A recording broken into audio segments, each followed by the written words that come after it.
사랑하는 성도 여러분, 지난 한 주간 평안하셨습니까? 사랑과 구원의 발자취 이번 주 순서는 사도 바울의 고향 다소에 관한 내용입니다. 그가 탄생하고 자랐던 다소가 과연 어떤 곳이었을까요? 서기 1세기에 사도 바울의 인간적인 배경, 스펙을 한번 말씀드리겠습니다. 첫 번째, 그는 예루살렘으로 유학을 가서 정통파 유대인으로서 랍비 교육을 받았습니다. 그 당시 최고의 힐렐파 학교에서도 가말리엘이라는 선생님의 제자가 된 것이죠. 또한 그는 태어날 때부터 아버지 덕분에 로마 시민권자였습니다. 오늘날 마치 여권처럼 자기가 원하는 곳에 마음대로 여행할 수 있는 권리를 가진 자가 로마 시민권자이지요. 그런가 하면은 킬리키아의 센터인 다소가 바로 그리스 철학을 가르치는 대학이 있었습니다. 특별히 로마 제국의 초대 황제였던 아우구스투스 황제가 그 다소 대학을 발전시키기 위해서 그리스 철학의 권위자였던 아테네도루스라는 학자를 다소에 파견합니다. 물론 성경상으로 바울이 다소 대학을 다녔다는 것은 없지만 그의 차원 높은 바울 서신에 등장하는 철학적인 설교들이 그의 교육적 배경을 반영한다고 볼 수 있습니다. 따라서 사도 바울 시대의 다소는 알렉산드리아나 아테네 못지않은 학문과 문화의 중심지죠. 자, 과연 다소가 어떤 것인지 저와 함께 현장으로 찾아가 보시겠습니다.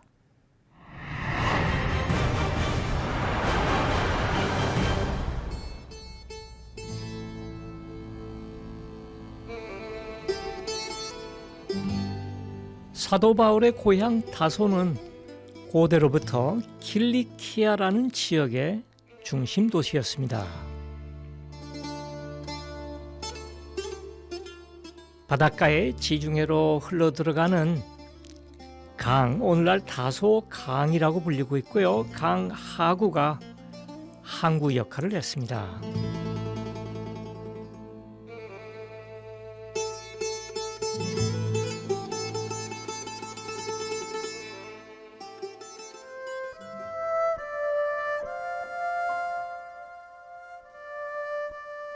특히 여름철에 터키 지역은 상당히 건조한 곳입니다.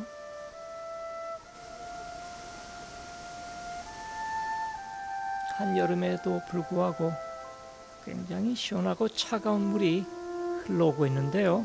현지인들이 다소 폭포라고 불리는 곳이고 이곳을 다소시가 관리하는 아름다운 공원으로 만들어 놓았습니다.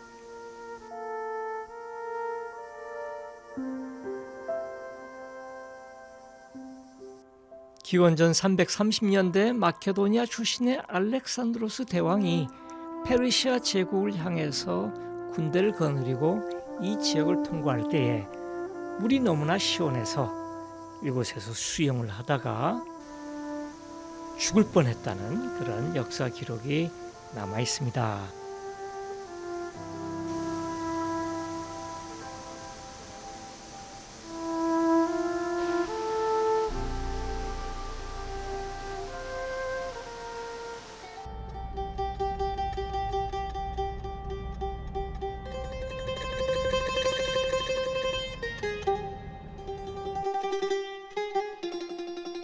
다소에서 가장 중요한 성지는 바로 사도 바울과 연관된 그가 태어나고 자란 집터입니다.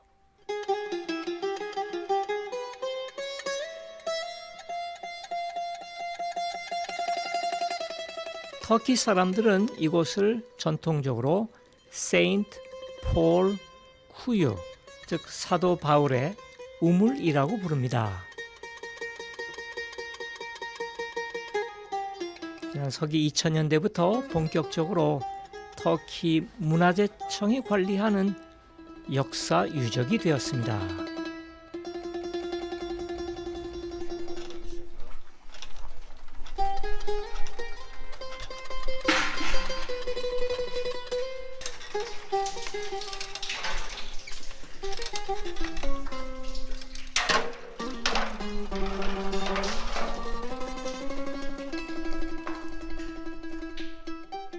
방문객들이 누구든지 뚜껑을 열고 보르레를 이용해서 물을 마실 수 있도록 만들어 놓았습니다.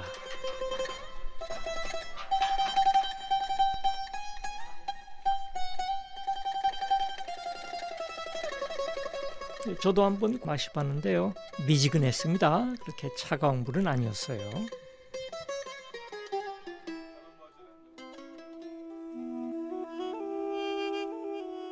고대로부터 우물은 굉장히 중요한 필수적인 구조물입니다. 마을이 형성되기 위해서는 반드시 물이 있어야 되겠죠. 터키 고고학자들이 우물 주변을 집중적으로 발굴했습니다. 대략 서기 1세기까지 거슬러 올라가는 다듬어진 돌로 만든 육중한 건물들의 기초를 이곳에서 찾아낸 것이죠.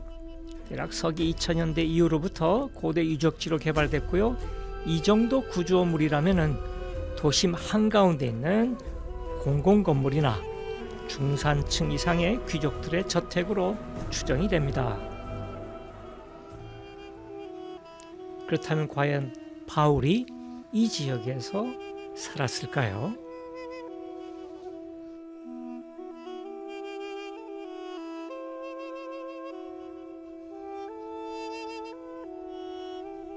바울의 생가터에는 근처에서 수집된 고대 그리스 로마 시대의 유물들을 공원처럼 한 군데 모아놨습니다.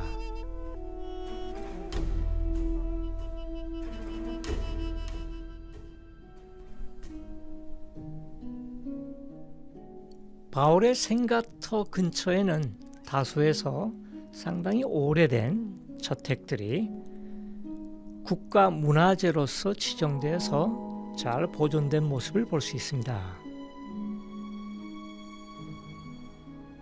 일반 시민들을 위한 급수대도 보존되어 있고요. 우물을 통해서 물을 쉽게 받을 수 있도록 만들어 놓은 급수대입니다.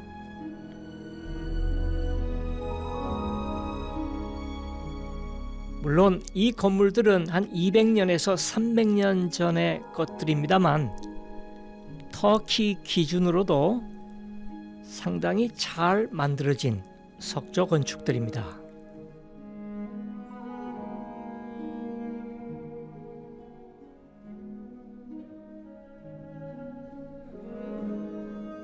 사도 바울 레스토랑이 있고요. 사도 바울 카페테리아도 보이네요. 그러니까 클레오파트라 식당도 근처에서 찾아볼 수 있습니다.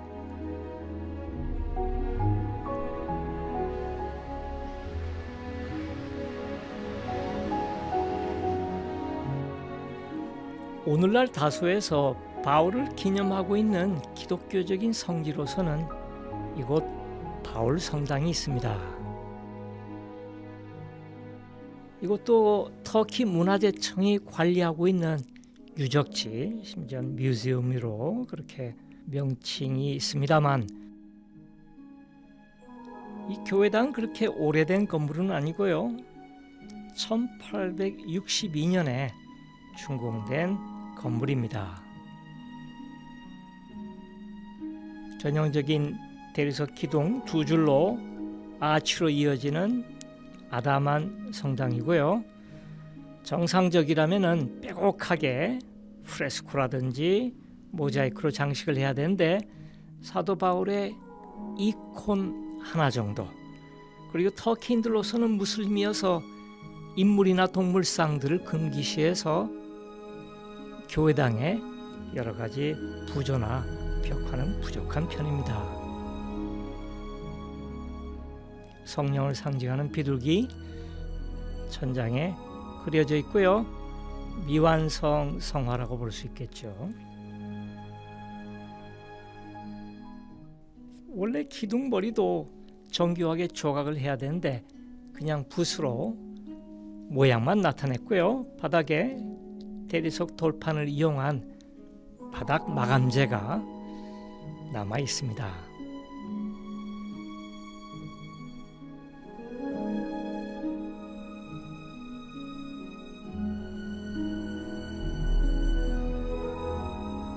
비록 소수의 공동체이지만 마침 저희가 찾아갔을 때에 미사를 준비하는 교회 신자들의 모습을 통해서 사도 바울의 기독교적인 정신이 그의 고향에서 오늘날까지 이어온 것을 느낄 수 있었습니다.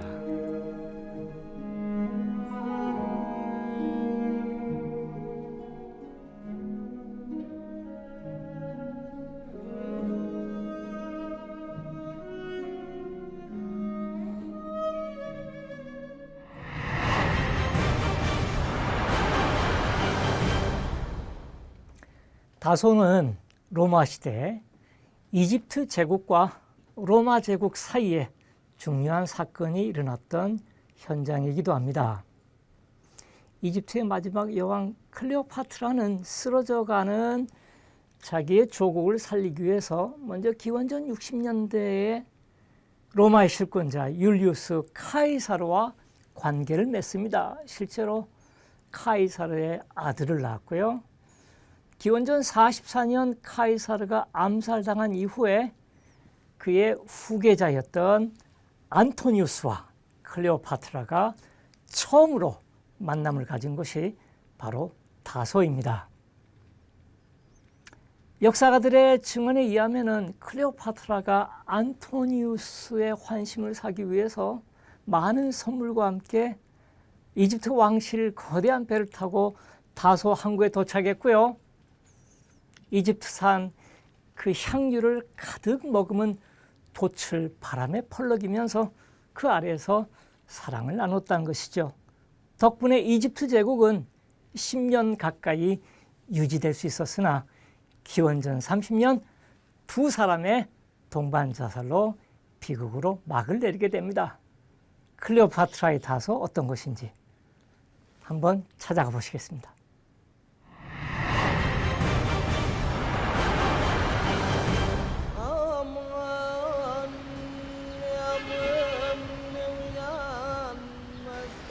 오늘날 다소의 도심 한가운데 아치가 있습니다. 현지인들이 클레오파트라 성문 클레오파트라 아치라고 부르는 구조물입니다.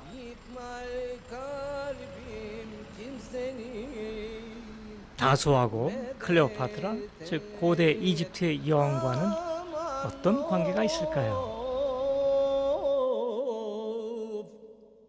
기원전 41년쯤에 이집트의 마지막 여왕이었던 클레오파트라는 당시 로마의 실권자인 안토니우스 장군이 다소에 체류하고 있다는 소식을 듣고 거대한 함대를 거느리고 배를 타고 다소 항구에 도착했습니다.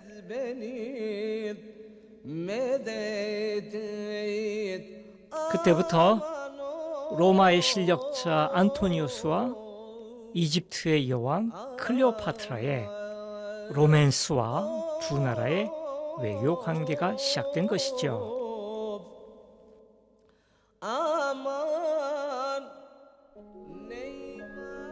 근데 실제로는 이 아치는 기원전 1세기의 클레오파트라 시대의 것이 아니라 대략 서기 130년대 하드리아누스 황제 시대의 것으로 추정을 합니다.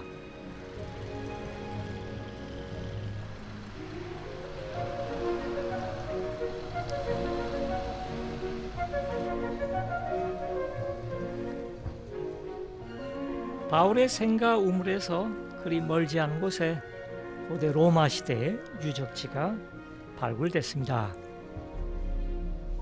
오늘날 지표면에서 2m 정도 밑으로 내려가 있는 고대 도시 지역입니다. 까만 색깔의 화산 현무암으로 바닥이 포장되어 있었고요. 도로 양쪽으로는 기둥들이 세워져 있었고 그곳은 인도이고 인도 안쪽으로 상점들이 줄지어 서 있는 고대 로마 시대 다소의 중심 센터입니다.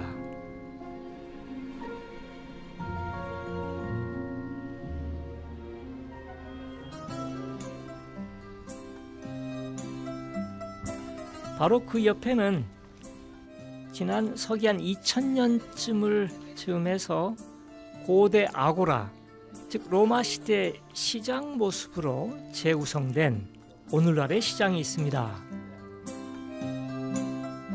우리가 알고 있는 이 중동 아랍 지역의 전통적인 바자르와는 그 구성, 건축적인 모습이 좀 다릅니다.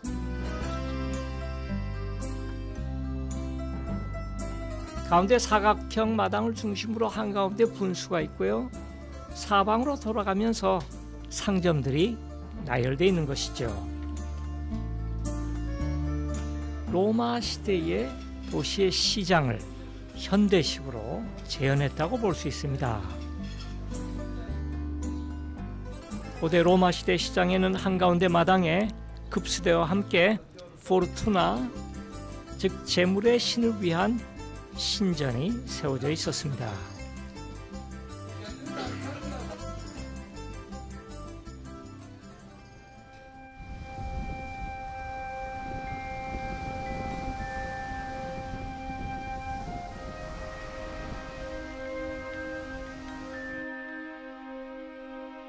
사도 바울이 그의 고향인 다소에서부터 기독교의 중심지가 된 안디옥으로 가기 위해서는 배를 타고 안디옥의 항구 도시인 실루기아에 도착했습니다.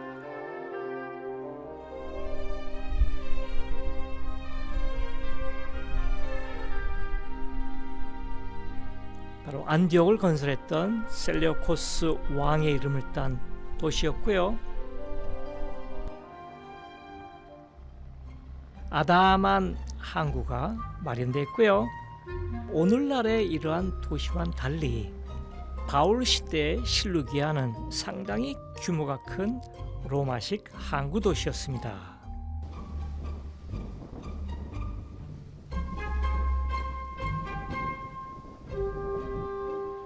안디옥 못지않게 실루기아 항구는 고대 로마의 상당히 규모가 큰 인구 3만 명 정도의 큰 도시로 개발됐습니다. 비록 오늘날 바울이 배를 타고 도착했던 항구의 그 유적을 직접 찾아보기는 어렵습니다만 가장 중요한 로마 시대 유적이 티투스 터널이라는 곳입니다.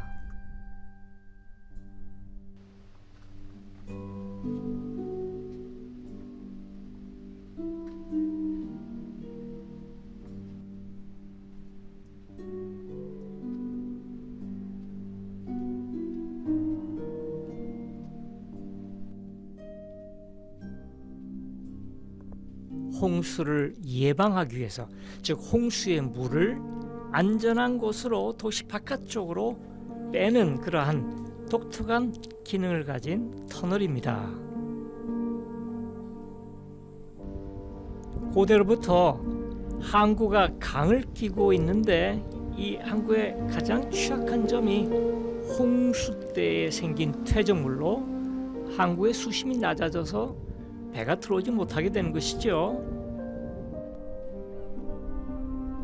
그래서 로마 황제들이 어떻게 해서든지 이 항구를 살리기 위해서 거대한 토목 공사를 통해서 바위굴을 뚫은 것이죠.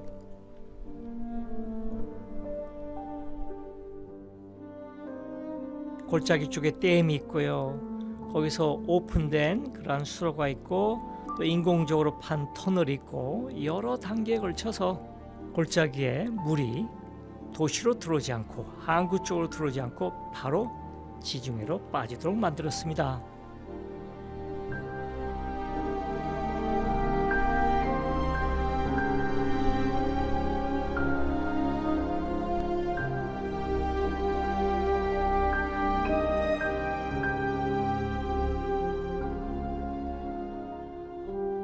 티투스 터널의 전체 길이는 1.3km쯤 됩니다.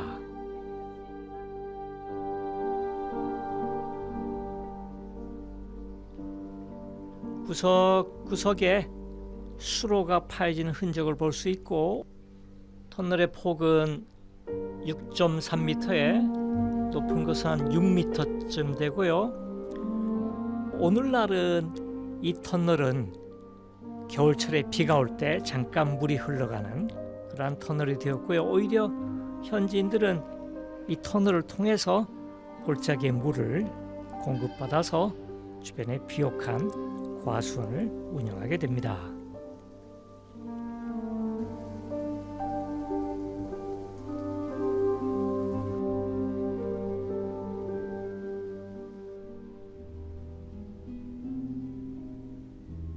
터널을 완전히 빠져나가서 산 골짜기 쪽으로 가면은 바위 절벽에 최초의 터널을 완공시킨 2명의 황제 이름이 새겨져 있습니다.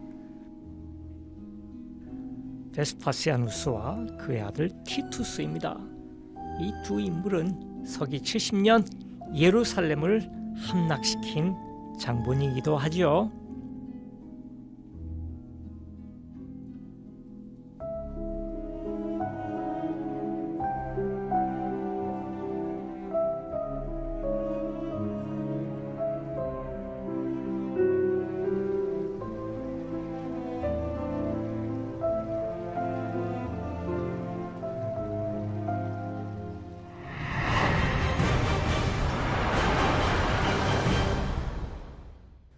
고대로부터 무역이 발전되기 위해서는 중요한 항구가 있어야 됩니다. 그 항구를 보존하기 위해서 로마 황제들이 얼마나 거창한 그러한 터널 공사를 했는지 잘 보셨는데요. 덕분에 안디옥이 번창하게 되었고 그곳이 기독교의 중심지가 됩니다. 사도행전 13장 첫 부분에 보시면은 안디옥의 기독교 공동체들이 그들이 기도를 통해서 2명의 선교사를 선출합니다.